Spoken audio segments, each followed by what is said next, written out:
Hey there mga my loves, Gemini! Thank you so much for always staying here with me in the channel, babe. So bago tayo magsimula, Gemini, no, reminders muna na hindi to for everybody, so just pick up only the messages you think ay para sa iyo. At kung feel mo na ang reading na tayo for you, then this reading might be really for you. At yun yung mga babes, no, hi sa mga bagong subscribers, ako po siyan, tuloy. At sa mga returning viewers, thank you sa inyong walang sawang suporta. At kung hindi niyo pa nalalaman, meron pa po tayong isa pang channel. Ang link po niyan is nasa ating description box.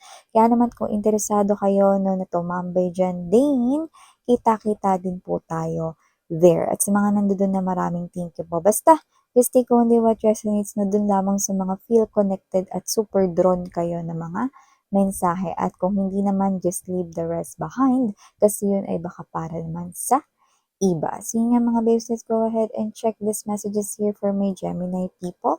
Energy check-in tayo para sa iyo, Gemini. Alamin natin ang mga mensaheng nakapaloob dito para sa iyo ng angels and guides mo. Archangel Michael, thank you so much po for always being present here in this reading.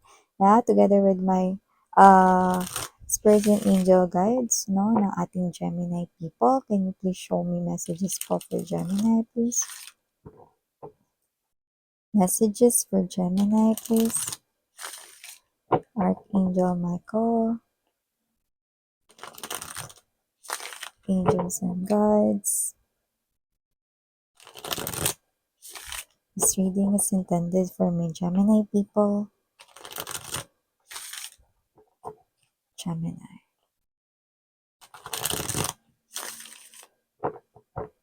Okay, Gemini, let's go ahead and check these messages here for you, guys. Let us see. We do have here for you the Page of Wands. We also have here the Temperance energy.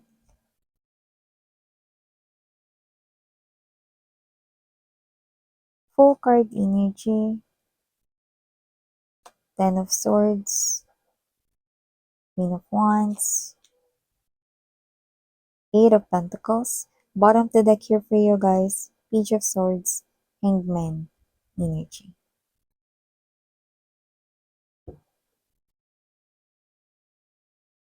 So, Gemini, nakita ka dito, no, na mukhang meron ditong energy, no, na posibleng nakukuha mo ang kanyang atensyon. Yes, no? Someone here is being drawn to you. This person here finds you as someone attractive, Gemini, but this person already sees ending here with you guys, no? But this someone here appears to be someone brand new. Like you haven't been in a relationship with this person here. I'm also picking up right here that this is also not a friend of yours. But this is someone here who keeps looking at your photos, maybe glancing at you. Kung siya man ay, around you guys, pwedeng workmate ninyo or coworker, colleague, no? But doesn't have to be. But this person here, no, kagaya ng binanggit ko, already sees an ending here with you. Anong ibig sabihin nun, Miss Yan? Well, ang literal na ibig sabihin nun, play your type of energy, no? This person here, no, hindi ka pa nga niya dito nilalapitan, hindi pa nga kayo nagkakaroon dito ng pag-uusap, wala pa nga dito nabubuong friendship, no? Pero meron na siya dito nakikitang tutuldukan niya agad ang relasyon ninyo. So, ibig sabihin, hindi siya seryoso bilang isang individual, no, na makikipag-connect sa'yo. I'm seeing na posibleng i-ghost kayo nitong tao na to anytime pa nga. So, nakita ko dito that this is someone here that you cannot be trusted. And this is someone here, no, na posibleng actually, yung panlaban niya rito, may tsura siya, no? So, parang yun yung parang pinaka-weapon or sandata niya rito, no? So, nakita ko dito, no, na itong person na to, no, is possible na medyo mataas yung tingin niya sa sarili niya. Siguro dahil alam niya, may tsura siya, no? Pero alam naman natin na hindi yan ticket or hindi yan pass upang manggamit na mangloko, no? Or mambiktima, no, ng isang person rito. So, maaring ang goal niya rito is painlabin ka or maging kayo, no? Pero isa ka lang rito mauuwi bilang koleksyon at hindi pang matagalan ang nakikita niyang relasyon sa'yo. See? You're dealing with actually not a person, no? But a trash, diba? A garbage right here, no? And I do not like that person's energy for you, honey. Okay?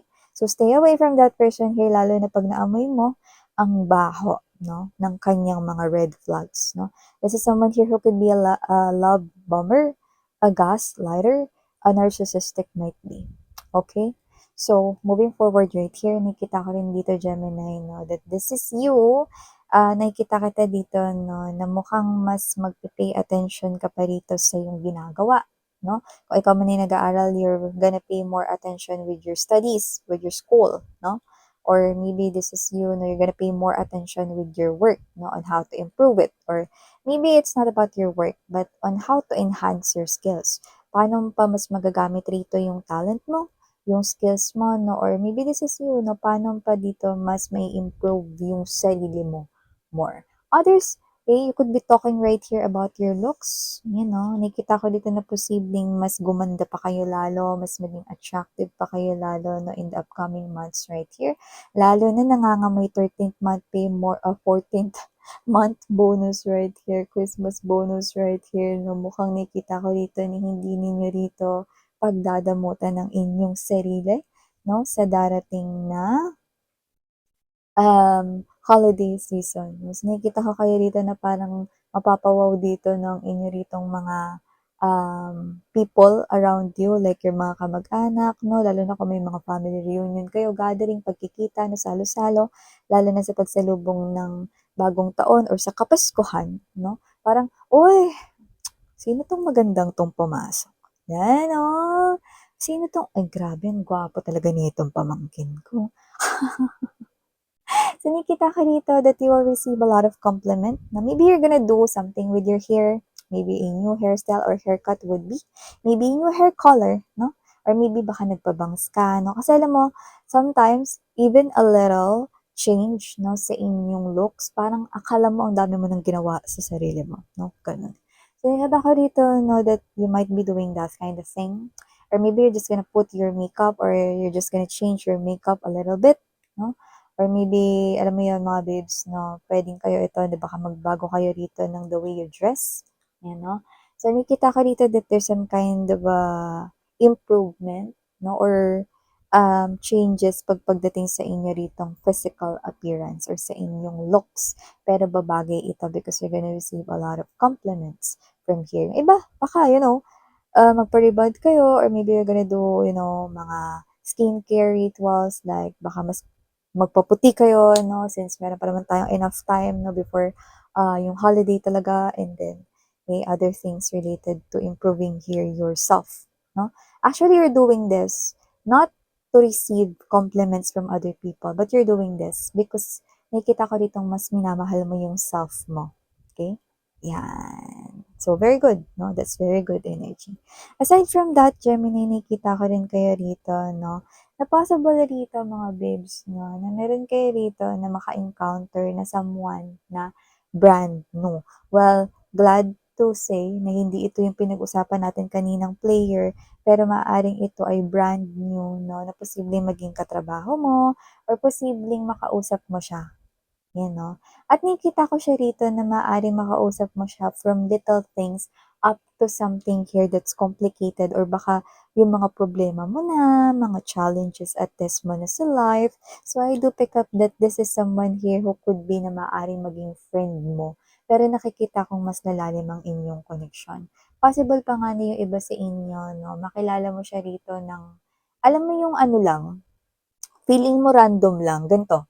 Paano random lang, miss yan? Kunyari, ikaw yung naging representative ng company mo to attend a seminar kind of thing or an event, no? And then, hindi mo naman kilala kung sino yung mga makakatabi mo sa upuan, diba? So, posibleng siya yung katabi mo sa upuan, no? And then, that seminar could be, you know, let's say, 1 day seminar. 2 days, diba? Diba? And then, syempre, wala namang changing of seats, no? Yun pa din. And also, no, may mga breaks din, no, and medyo nagkakaroon rin kayo ng pag-uusap. So, parang akala mo, dun mo lang siya makakausap ng gano'n, pero magkakaroon pa kayo ng encounter.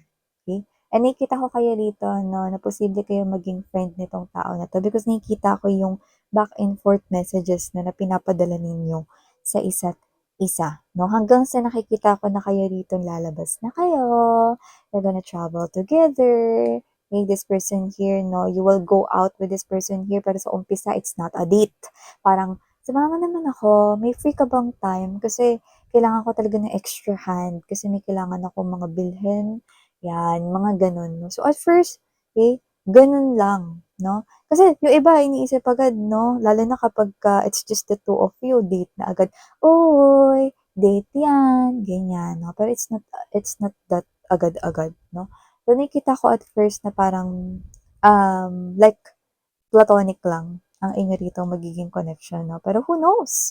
Because may naamoy ako rito, no? The smell of love. So, possible na talagang mag-take it into the next level or higher level of commitment, especially, no, if you're gonna nurture this, no? It's like a seed, no? When you plant a seed, no, and you make it alaga, no, and you're gonna water it, it will definitely grow beautifully, isn't it? Okay? So, aside from that, nakita rin ako rito, no, Gemini, na posibleng meron kayo rito na balak gawin, pinag-iisipang gawin. Pero nakita ko rito na ito ay bagay na importante para sa iyo. So, nakita ko rito na posibleng temporary na gustuhin mo muna yung mapag-isa, no? Pero hindi yung to the point na OA. No, na pag tinawag ka dito ng kaibigan, pwede mamaya na, yun 'no, hindi naman gano'n 'no. So, parang ikaw 'to na parang nakikita na kita dito na parang mas maglalaan ka ng time na ikaw muna for yourself, kasi meron ka dito, you have here on your mind 'no, na parang may pinaplano ka. So, maybe it could be related with your finances 'no, or maybe it could be related here with love for others of you. Pero yung iba, talagang nakikita ko talaga dito kung ano man yung pinag-iisipan mong gawin, you're gathering other informations, you're checking its potentials, no? Maybe the advantages and disadvantages, the pros and the cons, no, ng gagawin mo dito.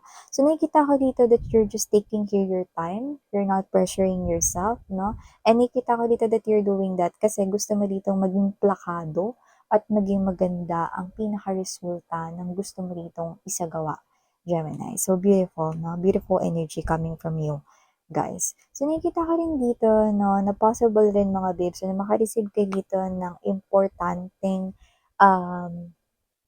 mensahe. Ayan, no? And this is a weighted message na lumalabas dito. Kasi nakita ko dito na ito yung iniintay mo, pero hindi ka naman yung as in aligaga or nape-pressure na intayin ito or parang hindi ka naman yung parang nag-overthink habang hinihintay mo ito. So, itong mensahe na 'to could be coming up right sa inyong email or maybe it's a phone call, more likely na yung nakikita natin dito. So, you will receive that, and what I love about this, it's good news, no? It's something here that you wanna hear, 'di ba? So, it's a communication right here. Maybe yung iba, okay, hindi ito related sa inyong financial, pero related ito sa iniintay mo talagang, pinakahihintay mo talagang matanggap na communication. So, whatever that is, it's coming right towards you and it's coming in pretty quick. Yan. And I'm also picking up right here from my Gemini people out there. Nakikita ko dito that if you're really someone here, no, na naghahanap ng trabaho, nakita ko dito ng trabaho, no, na pag pinasahan mo, nakikita kong sure ball, dun ka na talaga or isa na dun yung tatanggap sa'yo sa work, no? Especially kung multiple itong papasahan mo rito. Nakikita ko rito, no, that if you're gonna do that, especially this week, no, up until next week, no, that's better, no, lalo na, no, sasalubungin ninyo ang October, mga babes no Gemini, October is the best month, no, ng 2024. Okay? So, mas maganda na salubungin ninyo yung October, no, na magpasa-pasa na kayo ngayon, especially if you're looking for a job, because malaki yung chance, no, na matanggap kayo sa isa sa mga papasahan ninyo. Okay? So, go ahead, update your resumes or your curriculum vitae right here or your CVs, no? So, may iba naman na may trabaho rito, no? Pero, nakikita ko rito na posibleng gusto niyo pa ritong iangat ang inyong financial pa more para sa more savings. Nakita ko rito ng good investment here for you guys. So, try to look it up, no? Sa inyong mga online, okay? Pwedeng sa Google, sa social media, may mga advertisements, no? And what I love about this one, legit yung makikita ninyo rito. So, This might increase your financial goals, or maybe ito yung pwede mo maging sideline side hustle right here, no? So nakikita ko na hindi ka mapapagod dito, no, pero kikita ka. Yan. So yung iba na ito ay literal na investment, like mag-i-invest kayo dito, no, and it's something here na magiging fruitful someday. Pero yung iba naman, it could be related here with a side hustle and a sideline na hindi ka dito mapapagod. Because this is something here na nakikita mo pa nga rito na parang mas nag enjoy ka pa itong gawin, no? So yeah, these are all the messages I've got right here for my Gemini people out there, no? And sarang iyo love and light. 안녕.